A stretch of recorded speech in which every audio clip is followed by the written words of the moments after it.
I'm 39 female, currently married to my husband, 42 male, Julius. Currently writing this in bed, alone, after a heated argument with my husband. He left to go to his brother's house. So for some context, my husband grew up in a pretty conservative religious household, while I grew up almost the opposite. This may or may not be the reason for this disagreement and lack of being able to see eye to eye. So here's the story. Last week, my daughter had a nasty ear infection, leading her to be on antibiotics for about a week. She was taking the liquid version, which is very foul-tasting and very hard to convince her to take.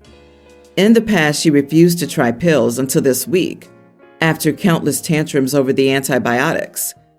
We first started with small things, like a tiny cut-up piece of her vitamin gummy, then on to more solid things, such as larger but still small sprinkles. After we both gained some confidence, I had the great idea to give her one of my sugar pills out of my birth control packet, as I never actually take them, and I thought it would help her move from things she usually eats to real medicine, as sometimes there are mental blocks learned from experience. Also, sugar pills won't have any physical effect on her, like other medicines, so I thought it was a great idea. She managed to swallow it first go, and we were ecstatic. She grabs the pill packet and runs to her father to tell him about her accomplishment. He did not take it well at all. He walks into the kitchen fuming, shouting at me, asking what I was thinking and how stupid I am. I thought he misunderstood and thought that I gave her one of the real pills and was concerned about her health. So I explained to him about the sugar pills, but he replied with how that doesn't change anything, and I'm pretty much setting her up to be an easy woman, and that I'm normalizing intimacy at a young age. I was absolutely baffled by this accusation, but as I'm not the argumentative type, I just left the room and started crying. He soon ran off to his brother's house. He had never behaved in this way before, and I'm honestly crushed. I never explained what the pills do to my daughter, only that they were mommy's pills that she could not use without my permission, and that the white ones were the only safe ones for her to consume, just this one time for practice. I'm too embarrassed to talk to my close circle in case they have the same reaction, so I'm asking some strangers instead. Please let me know if I was in the wrong. Wow, what the ever-loving heck is up with him? And wow, is he setting her up to have some issues with body positivity and autonomy? I'm pretty surprised that you two have made this marriage work so far, with his views about women's health and about women, period. I find it hard to believe a husband could be this ridiculously unhinged about only one particular topic and has never gone off the rails before. Sheesh. Anyhow, this whole thing is silly. It was one sugar pill, one time. It's pretty much the smallest pill you can find. So I understand why you thought it was a good way to help her get over her fear. Personally, I wouldn't have thought about the sugar pills. I would have bought some Tic Tacs instead. However, you are not the idiot, and it sounds like your husband has some weird hang-ups surrounding birth control or intimacy that he needs to get over. Not only is he completely overreacting over a sugar pill your daughter knew nothing about, but he's also showing some concerning views over women's health that I would definitely be worried about. Besides, knowing about birth control is not inappropriate for a tween. Plenty of girls have started their periods, and birth control is often used to help with symptoms. Regardless of whether or not you think she's ready for the talk, assuming you haven't had that yet, his assumption that even knowing about birth control would influence her in such a way is a problem. Your daughter could possibly use a little education. Maybe throw the whole husband away. Agreed. I've always believed that as soon as someone is old enough to get pregnant, they need to know how not to get pregnant. Your husband has a daughter and a wife and needs to get his head out of the sand. These are important conversations to have with girls. Women's reproductive health is health care. I bet he also has hang-ups about his daughter using tampons. This needs to be nipped in the bud now, or he'll only become more controlling over her health care, and maybe yours. Sorry for you and your daughter. She will have a nightmare of a time trying to have a dating life as she gets older. Small update. The comments have opened my eyes, and I know I'm responsible for doing something. I will talk to him and try my hardest to educate him, but if he's unwilling to listen and change his scary perspectives, some further actions will be taken. A lot are commenting about how I need to talk to my daughter about intimacy, protection, puberty, etc. I have tried, but she expressed how she wasn't comfortable just yet. I plan to wait, but you made me change my mind. Again, thank you to those who've opened my eyes and showed me my husband's actions were far from normal. I've been seeing Tasha, 29 female, for 2 years, and she stays here with me, 30 male, pretty often these days. I have a tween daughter, Anne, who I have on a week-on, week-off basis.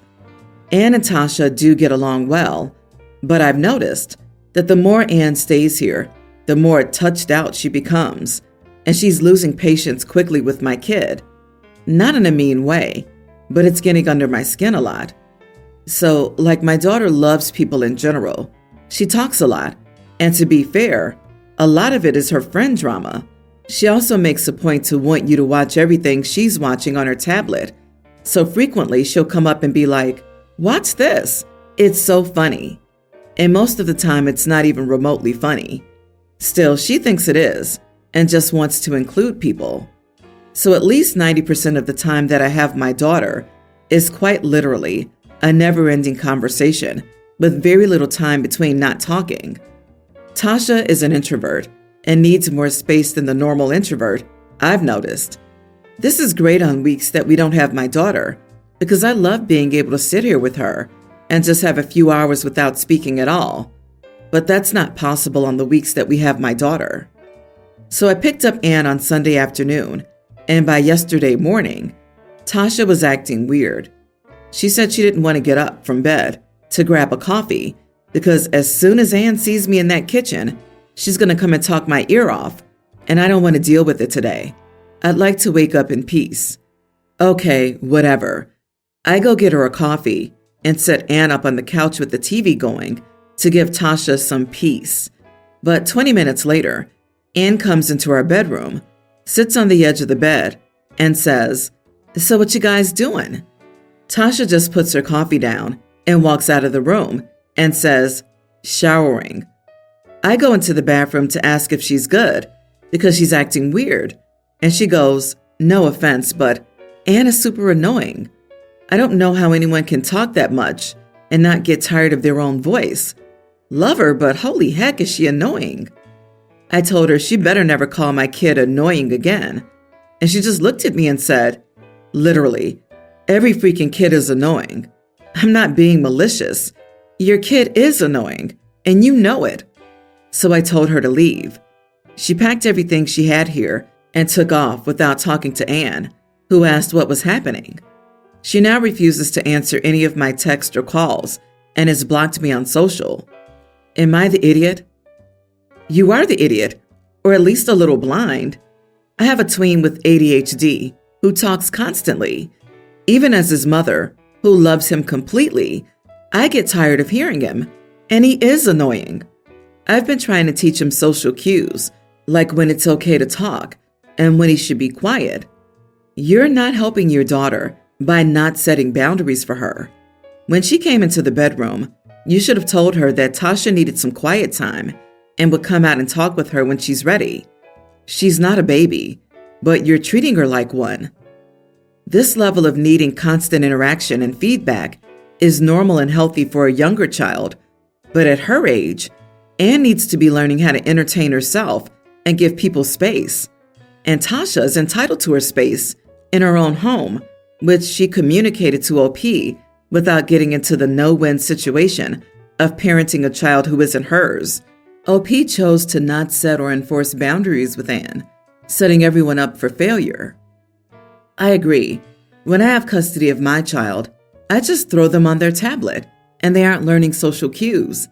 Shocked Pikachu face. Seriously, what the heck? Anne isn't a bad child, but she's at the point where she needs guidance as she starts to transition into the next phase of childhood and puberty. Tasha did everything right. She tried to avoid meeting Anne in the morning when she wanted peace. She later escaped the situation by going to the bathroom. OP pushed for an explanation, so she spoke her mind. You asked Tasha a question.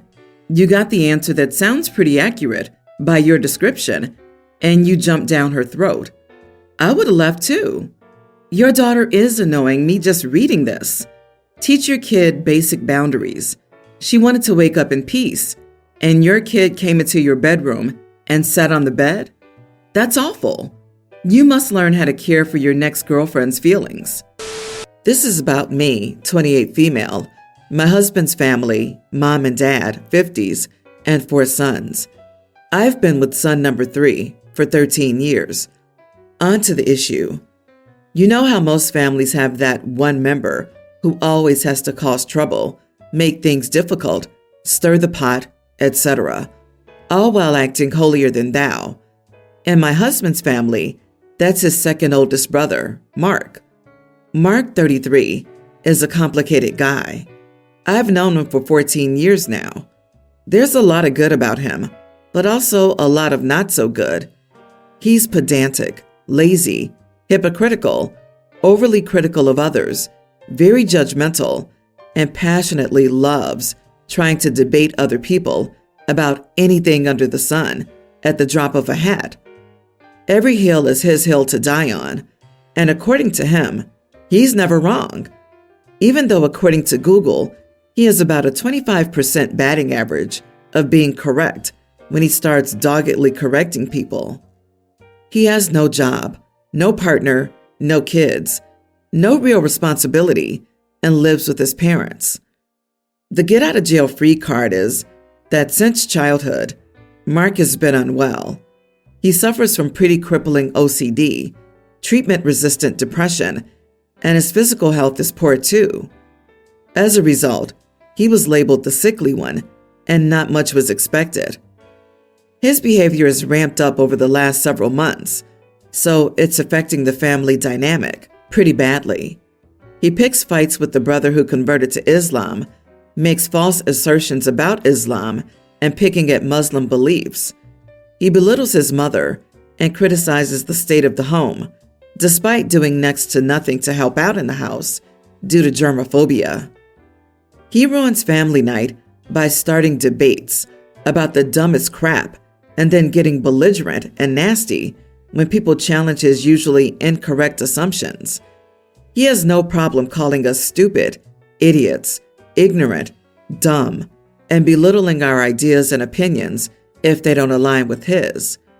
He considers all opinions to be fact, and this gets largely excused by his parents because of his mental illnesses.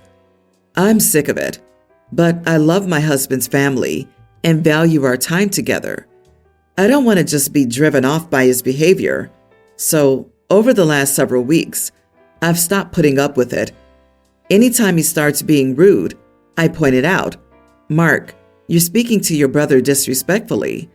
Mark, no one has to be yelled at about whether a newt is an anthropoid. I've also started whipping my phone out and Googling all his dogged assertions. Every time Google has shown that he's wrong, I've loudly pointed it out to the entire room. This has the best success rate of getting him to drop whatever the issue is. 2 brothers have expressed gratitude and approval of me doing this. Recently, Mark told me I was being an idiot and policing him in his own home. I responded that I'm just no longer accepting his crappy behavior and that he should have learned how to interact with people before the age of 33. Am I the idiot for challenging his behavior, even though he's disabled and it contributes to said behavior? Not the idiot. You're not even being rude. You're just calling him out for being rude. It sounds like Mark treats people terribly. Mark is a grade A idiot who just happens to have OCD, depression, and poor physical health. He's not used to having someone challenge him. If it is his home, well, sorta, his parents' home, he could say you're not welcome to visit. Be careful it doesn't escalate into heavy arguments, or you might be seen as the bad guy. As his parents age and become less able to cope with him, what is the plan for Mark's long-term future? If he's never worked and sounds like he would struggle to maintain stable employment, how is he being supported financially? Where will he live when his parents are no longer capable of caring for him or are no longer here? These issues are better sorted now when everyone can make their wishes known. Do this soon, OP. Otherwise, you could wake up one morning to find Mark outside your home with his bags, with you and your partner being the ones expected to replace his parents. Good luck. My sister, 22, is starting med school in the fall. She's been dating Jack, 23, since high school. He's been in college for 5 years, changed his major twice, and only has an associate. We were having dinner to celebrate my sister, and my whole family was there. Jack told everyone at my sister's dinner that his parents told him they wouldn't pay for his schooling anymore. My sister started to comfort and reassure him. It made me angry that she had to do that at our own party. I told the boyfriend I could help him with his resume, but he said he didn't need to work on his resume since he didn't have his degree yet. I asked what exactly his plan was, and he said he didn't have one yet. I changed the topic to my sister's upcoming trip with her friends. Jack then uses this to talk about how he wants to apply to study abroad, but is unsure how he'll pay for it. I said I've always found the best way to make money is with a job. He glared at me, and my dad changed the topic. After dinner, Jack approached me and asked if I had a problem. I said I didn't appreciate him tainting my sister's event with his sob story about how he couldn't get a 4-year degree in 5 years. He said I was a hypocrite with a useless art degree that doesn't even use my degree in my job. I said that's irrelevant because I have a job, and he should probably get one too, because my sister's a student and can't afford to carry this worthless idiot. He called me a self-righteous idiot and left. I've been thinking about it, and I think I overreacted, and I could have just blown him off and not talked to him when he came up to me. I doubt cussing at him will convince him, so I probably shouldn't have done that. Am I the idiot for telling my sister's boyfriend he should probably get a job? Not the idiot for interrupting Jack's pity party. Your sister will meet someone in medical school and break up with Jack. It's a tale as old as time. I've seen way too many. He'll probably try to break her self-esteem so she becomes dependent on him and doesn't break up with him. Be available to help her out when the time comes. Don't let him isolate her. The dude is bad news for your sister. He's an idiot, hoping for a payday from your sister's future career. And to get it, he might very well resort to trying to convince her she's not good enough to date a true peer and needs to settle for him. Be ready for that possibility to help her through it. 100% this. He wants that doctor's money. Sister needs a wake-up call and dump this loser. He's looking for his next victim to mooch off, and her family is in his sights. You're right. He should get a job.